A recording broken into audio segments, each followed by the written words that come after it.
দোয়া হিসাবে যদি এটাই আপনি সারাদিন করতে থাকেন তো আপনার জন্য যথেষ্ট হবে, আল্লাহর কাছে আর কিছু না চাইলেও চলবে।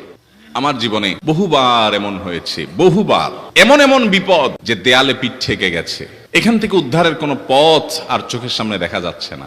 আমি এই আমলটি প্রতি নিঃশ্বাসে নিঃশ্বাসে বাস কন্টিনিউয়াসলি করে গেছি, এমন ভাবে অলৌকিক ভাবে উদ্ধার করেছেন যে আমার কল্পনায়ও আসে না যে এখান থেকে এভাবে হেল্প হতে পারে।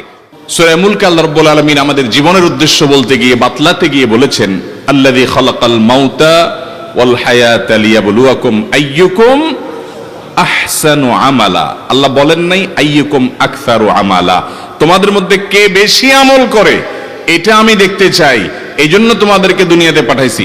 আল্লাহ সেটা বলেন নাই। কে সর্বোত্তম আমল করে, সবচেয়ে কোয়ালিটিফুল আমল করে, কার নামাজ কত সুন্দর, কে মুসলমান হিসেবে কত ভালো, আল্লাহ তাআলা সেটা দেখতে চান, সেটা প্রমাণ করতে চান। আল্লাহ জানেন সবকিছু। মুহতারাম হাজিরিন, আমাদের আমলের কোয়ালিটি আল্লাহ তাআলা চান, কোয়ান্টিটি মুখ্য না। সব সময় বেশিরভাগ ক্ষেত্রে কোয়ালিটি হলো মূল। কিন্তু একটা আমল আছে যে আমলটার কোয়ালিটিতে ভালো হতেই হবে সব আমলের মতো, পাশাপাশি কোয়ান্টিটিটাও আল্লাহ তাআলা চান বান্দা বেশি পরিমাণে করুক। কারণ বান্দার সাথে আল্লাহর যে একটা সম্পর্ক ঈমান আনার ফলে হয়েছে, এই সম্পর্কটা মোবাইলের নেটওয়ার্কের মতো। এই জন্য প্রিয় নবী সাল্লাল্লাহু আলাইহি সাল্লাম প্রতিটা পদে পদে, প্রতিটা কাজে কাজে, প্রতিটা মুহূর্তে মুহূর্তে আমাদেরকে জিকির শিক্ষা দিয়েছেন, দোয়া শিক্ষা দিয়েছেন।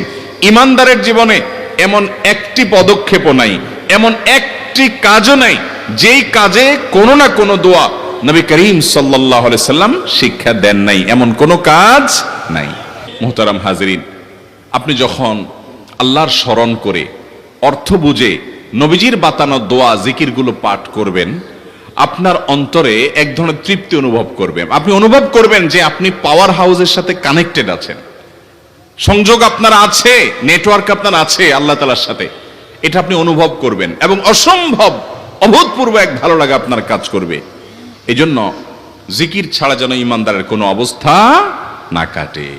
চেষ্টা করব না ইনশাআল্লাহ। জিকির বলতে আমরা বুঝি কিছু মানুষ একত্র হয়ে সবাই মিলে সুরে সুর মিলিয়ে, তালে তাল মিলিয়ে শুধুমাত্র কিছু বাক্য উচ্চারণ করা, এটার নাম আমরা জিকির মনে করি। ভাইরা আমার, জিকিরটা আরো ব্যাপক অর্থবোধক। প্রতি কদমে কদমে আপনি যখনই বিসমিল্লাহ বলছেন, দোয়া পড়ছেন, স্মরণ হচ্ছে আল্লাহর কথা, আল্লাহর কাছে কিছু নিবেদন করছেন, চাইছেন, ওইটা সবগুলাই জিকির। বরং জিকিরের সর্বোত্তম ফরম্যাট সেটা যেটা নবী করিম সাল্লাল্লাহু আলাইহি সাল্লাম পদে পদে আমাদেরকে শিক্ষা দিয়েছেন। নবী করিম সাল্লাল্লাহু আলাইহি সাল্লামের প্রতি দুরূদ প্রেরণ করা। নবীজি সাল্লাল্লাহু আলাইহি সাল্লামের প্রতি দুরূদ প্রেরণ করার আমল এরকম আমল, আপনি যদি সারা দিনে শুধুমাত্র নবীজির প্রতি দুরূদ প্রেরণ করার আমলটাই জিকির হিসাবে সবচেয়ে বেশি করেন, দোয়া হিসাবে যদি এটাই আপনি সারাদিন করতে থাকেন তো আপনার জন্য যথেষ্ট হবে, আল্লাহর কাছে আর কিছু না চাইলেও চলবে। আর কিছু না চাইলেও চলবে। দুরূদ মানে হলো নবীজির জন্য দোয়া করা। ভাই, আল্লাহ তার হাবিবকে রহম করবেন, আপনার আমার দোয়ার দিকে আল্লাহর তাকানোর কোনো ঠেকা আছে? নবীজি কি আমাদের দোয়ার কোনো